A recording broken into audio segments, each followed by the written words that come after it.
In this episode of the Church Security Roll Call, we're going to be discussing the 2009 First Baptist Church of Maryville shooting. Stay tuned.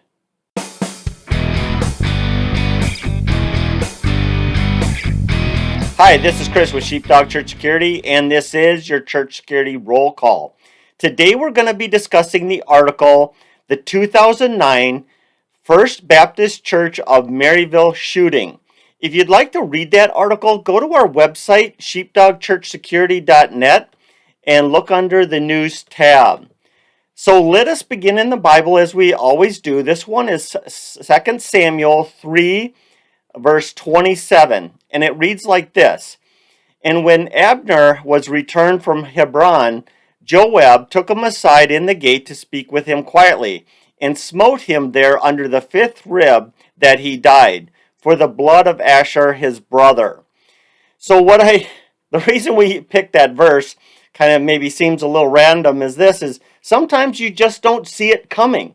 And that's the case with this shooting at this church here, is the guy never attended there. He had no connection to that church at all. And as far as we know, no animosity against that church at all. And so sometimes it just happens. There's no predicting. But that doesn't mean that we're powerless. So let's get into this story here. And as always, I'm going to do a little reading to make sure we get all the details. So let's go ahead and jump into this. The First Baptist Church of Maryville, Illinois, is on a 2-lane state highway on the east end of the village, just a block away from the city of Troy. It moved there after Dr. Fred Winters, the pastor, became its pastor in 1987, and it outgrew the building it had occupied in the center of town. By 2009, membership had grown from 32 people to over 1,200 people. That's a huge gain. Its location, there's still a farm across the road, but urban development is expanding in that direction. So you can kind of imagine, it's kind of like my former church. Now it's completely surrounded. But anyway, at 8 a.m. Sunday morning, March 8th, 2009, a red Jeep came from Troy and pulled into the parking lot. The driver parked the Jeep and went in as the first of 3 worship services was in session. He was a stranger, someone that no one present knew him at all. He walked past people in the foyer and into the sanctuary. Seeing the pastor on the platform, he came down the aisle, passing those already seated. At first, they thought that this was the beginning of a skit to illustrate the morning message.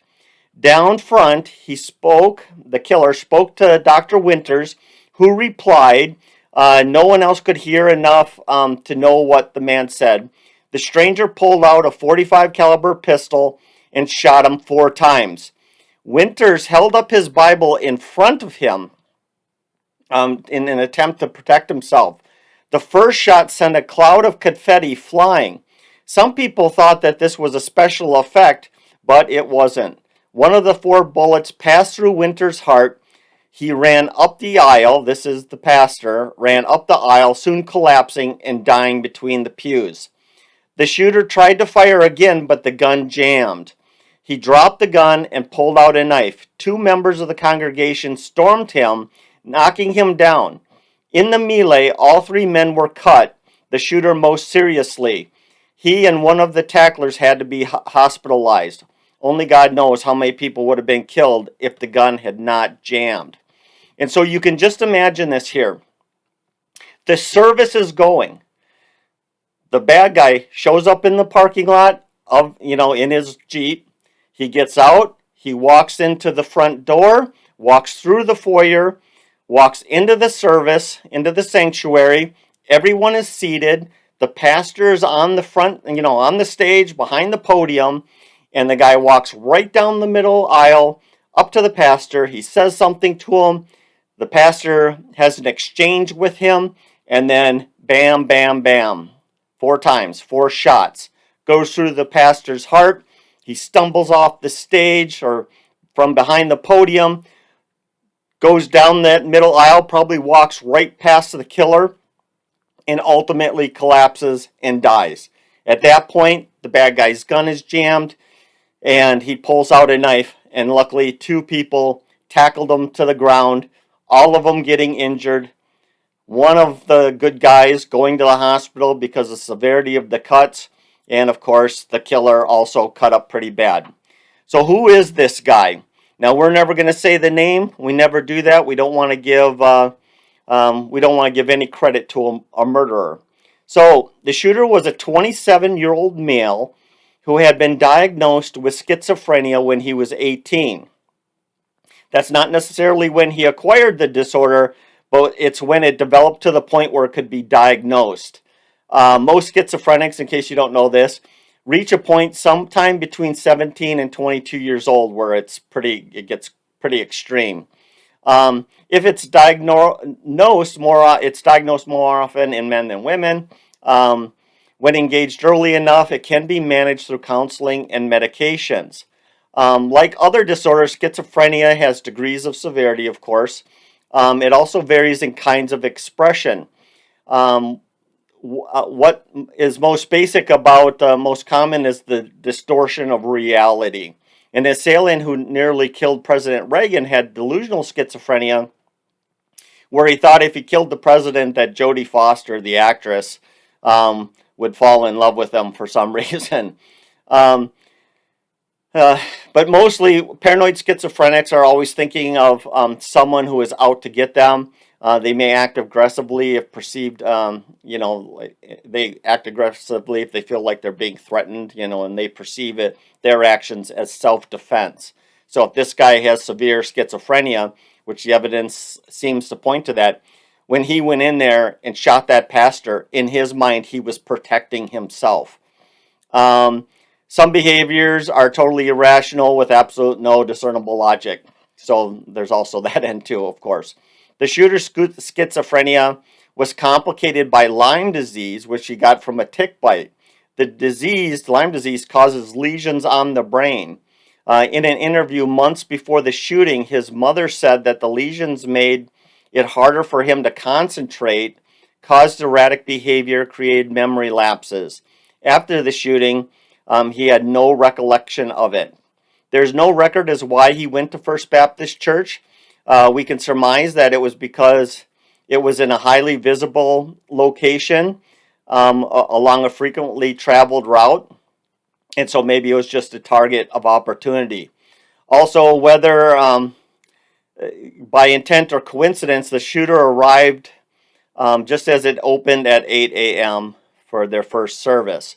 So we don't know anything beyond that. No motives, nothing. This is a guy that's completely out of his mind. The shooter had no arrest records or police responses. So on that score, he was off the radar and not anyone's watch list. He'd never done anything wrong, ever.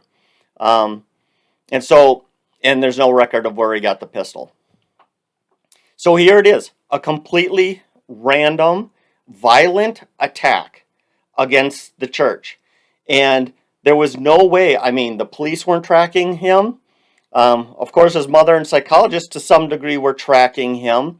But neither, we get no evidence that he had made violent statements or anything beyond what you expect a paranoid schizophrenic to say. And then, of course, then we have this. All right, so the lessons learned that I want to get into, because I think that's really has to be the bulk of this discussion. And that is, what could be done? What can we do in these kind of situations so we can mitigate this kind of violence from breaking out in our churches? The first thing is this. The skit, sermon illustration, whatever it is, your team has to be aware of any skits, sermon illustrations, or even things that the worship service might be doing that is out of the normal. Okay, this should not be a surprise to us. If the pastor, I think about my pastor in new church I'm going to, one of his sermons not too long is he had like a plastic sword there. Now it was clearly costume, it was very clearly that. But we can't leave those decisions, even though it's obvious in that case, we can't leave that decision to the pastor or to the worship team leader or anyone else of what they're going to keep secret. They need to tell us all the skits that they're doing. And we need to know if the worship team's got some sort of fireworks going off because it's Easter or whatnot. I don't know. Thunder sound. I don't care what it is. Any props that are coming. We need to know about these things. I actually had an experience like this where I was invited to my mother's church. And it was, I believe it was for Easter. And they were going to have some sort of special event and all that good stuff. Unbeknownst to me, they had actors in the congregation. So I'm not familiar with this church. I've maybe visited once or twice before in the past, but I don't know what it's like. And so I go there, I'm with my wife. My daughter may have been there too, I don't remember, it's been a while. And this guy sits down next to me, and he's dressed as a homeless person. He's an actor, I don't know it. But he's dressed as a homeless person. And while he's sitting there, he's wearing way too much clothing. It's hot in there. I'm hot, and I've taken off my jacket, and I'm hot. And this guy's wearing all this stuff, and he's coughing. And so what I do is, like I said, I don't know it's an actor. And so what I do is I want to engage him in a way that seems very natural. So what seemed very natural to me was to play the concerned Christian. And so I was like, hey, buddy, are you okay? And he's like, he kind of mumbles at me. And then I was like, hey, I asked my wife, I said, you got any Dayquil or medication for cough and that kind of stuff? And so she gave some, and I gave it to him, and he thanked me. And I'm like, okay, he seems okay. Obviously he's sick, and maybe he wandered in off the street, which would not have been over surprising in that area. Also, the church kind of, caters to the down and outers, so it's kind of that very small community church kind of deal, and they really reach out to that community, which is all great stuff. Well, then later, there's a song that plays, and each one at a time, a different actor gets up somewhere in the sanctuary and walks up there and all that kind of stuff. But anyway, the point is this, is if I'm on safety and security and they're doing stuff like that, I need to know that, because I'm looking for suspicious behaviors. And if we don't want our actors, if we don't want our people to be getting harassed by the safety team, we need to know. And we need to know who those people are. So if I was working security there, or safety there, and this guy sat down, I would have known if anyone would have told me. I need to know that. So I need to know how to handle that situation. I hope that makes sense. So as a safety team, make sure you know about all skits, sermon illustrations, and worship service type stuff they might be doing that are out of the ordinary. And it's going to be up to you to ask. So the worship team that's planning to blow some cannons with confetti flying out into the audience, they're not going to think anything of it other than this is going to be great and this is going to be awesome. You have to ask, and they'll be like, oh yeah, we are going to do some pyrotechnic stuff. Okay, next thing is I'm stealing a phrase from Simon with the Security Worship Association. Anyway, worship security, whatever. It doesn't matter right now. I'm sure he's listening. He's like, what? It doesn't matter. All right. You guys know who I'm talking about. Simon. Anyway, he talks about violating social boundaries. And that's exactly what this guy did. Regardless of skit, and take all that away, imagine just this. Everyone's sitting. The pastor's behind the podium. He's saying his prayer, or he's talking in a sermon. And somebody comes in and walks straight down the center aisle, right up to the pastor. That's a violation of social boundaries, right? Normally when somebody comes in late, they're finding the quickest seat that they can find, and they get set down.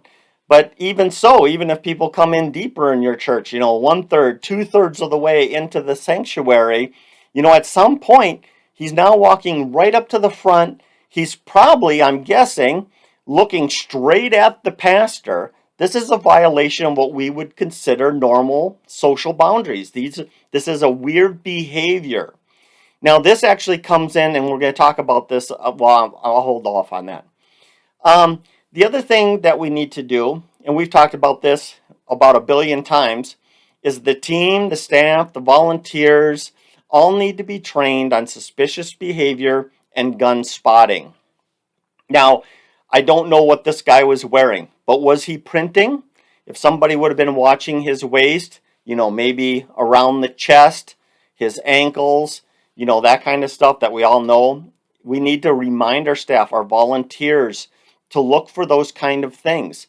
Other things, suspicious behavior, violating that social boundary, coming in late. There's no even indication that anyone met with him at the door or greeted him in the foyer.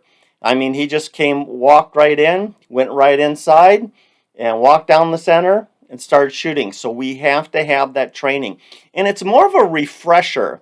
So I say that to you, and you're like, yeah, I completely know that. But we always need that constant reminder to talk about it. I've told you in the past, one of the games I used to love playing with my team, certainly play with my daughter and with my wife, it's spot the gun. And you go into a room of people, maybe you're at the movie theater waiting in line for popcorn or whatever. Look around. Can you see who's packing heat? Or who might be? I mean, sometimes we don't know for sure, but it's like, oh, there's something there, it could be a gun. That kind of deal. The last thing is strategic posting. Having safety team members in the congregation strategically placed. Now, some of you that have been with me for a while, you remember my really bad drawing of like what a sanctuary might look like, with curved seating versus just kind of a rectangular type seating, and where you might place people in that setting in order to best handle an active shooter or violent intruder type situation. Now, in a rectangle, I said, one guy on the far, front left and one guy on the right left, or vice versa. It doesn't matter. And the idea is the ability to intercept. Now, in this situation, you could see how having somebody sitting on the front row, right along that center aisle, would have been a very good position, right? So if that guy's sitting there and he's paying attention to what's going on, hopefully, or maybe his partner calls, said, hey, some guy just came in, he's walking right down the center aisle. So you at least look over your shoulder and you see this guy walking in. What would have that trained safety team member seen? And how might they have been able to act? Certainly, maybe the guy would have got one shot off. I mean, or maybe he would have been tackled to the ground or went out as he was pulling, or maybe he would have ended up getting shot. I don't know, there's 100, if not thousands of little factors that play into a deadly force situation, but that could have been a key location for somebody to be. And so that's something that you have to consider. Look at your sanctuary. Where is the pastor? Where's the pastor's family normally sit? Where do other people that maybe your ER nurses or your, firefighters and other people that maybe aren't part of the team, but that they are resources in case of an emergency. And then looking at your team, where might we sit in the sanctuary to best respond to a violent intruder? Now, in this case, up front, close to the pastor, would have been good. Maybe even behind the pastor, if that's appropriate for your church, where they would have watched the guy walk down the whole way, would have saw the action, and maybe would be able to save the pastor by pushing the pastor down and or shooting down range. And so all these things are considered. Take a close look for your church. What's going to work for you? So just real quick, I want to cover that again. You need to know what skits, illustrations, and what the worship service is up to. Every Sunday, every event, you need to know what they're planning. Next, look for those violations of social boundary. Does that mean, just from somebody walking down, maybe they're heading towards a front seat, or maybe they're linking up with their family? But if nothing else, it should at least grab your attention. Those violations of social boundary. And then maybe require some effort on your part to investigate more, to learn what's going on. Making sure you're trained on suspicious behaviors and gun spotting. And then finally, what strategic positions can you have around the church to best respond to these types of violent situations. All right, so before I let you go, I want you to know that we're coming up on our next semester, if you will, the fall schedule. So and it starts February 6th, Safety Team Fundamentals, February 20th, Active Shooter Response, March 6th, De-escalating Disruptive People, 20th, Protecting Children from Abuse, April 3rd, Basic Use of Force Laws, 25th, Arson and Fire Safety, May 15th, Storms and Disasters. So I'm going to be facilitating all these courses online, basically every other Sunday, as you can tell from the schedule. And we spend 2 hours watching a video, having some discussion, answer some questions, all that good stuff.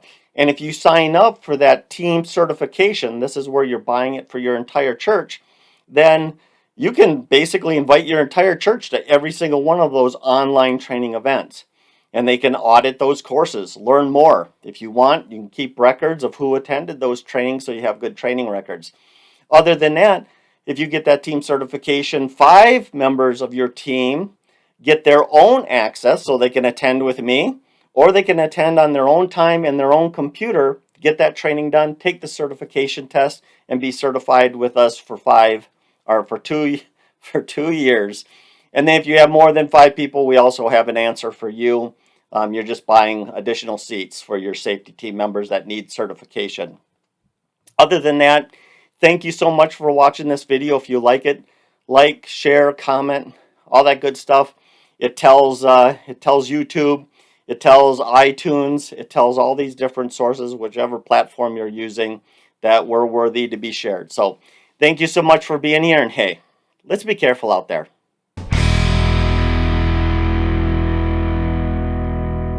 This program is made for informational purposes only and should not be taken as legal advice.